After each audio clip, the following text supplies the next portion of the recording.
நான் பயங்கர டென்ஷன் ஆயிட்டேன். அப்ப இறங்கி லிஃப்ட் வரும்போது ஒரு வார்த்தை சொன்னான்.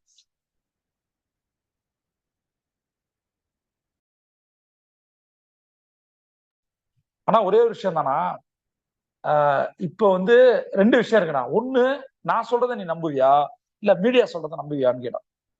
நான் அப்படியே யோசிச்சேன், நான் என்ன சொல்லணும்னு நினைக்கிறேன் அப்படின்னு. நான் சொல்றதை நீ மீடியா சொல்றதை நீ நம்ப மாட்டேல, அப்புறம் ஏன்னா நான் என் அப்ளைன் சொல்றதை நம்பணுமா நான் மீடியா சொல்றதை நம்பணுமா அப்படின்னு கேட்டேன். ஆனா இது இப்படி சொல்லிட்டானேன்னு சொல்லிட்டு இந்த லாஜிக் என்ன தெரியுமா நண்பர்களே, ஒரே ஒரு விஷயம் சொல்றேன். உலகத்தின் மிகப்பெரிய ஒரு சொத்து ட்ரஸ்ட். அது யாரா இருந்தாலும் சரி, 2 சக மனிதருக்கு இடையேயான ஒரு சொத்து ட்ரஸ்ட் பில்டிங். அதை வந்து நீங்க உங்க டீம் கிட்ட கொண்டு போயிட்டீங்கன்னா வேற மாதிரி இருக்கும்.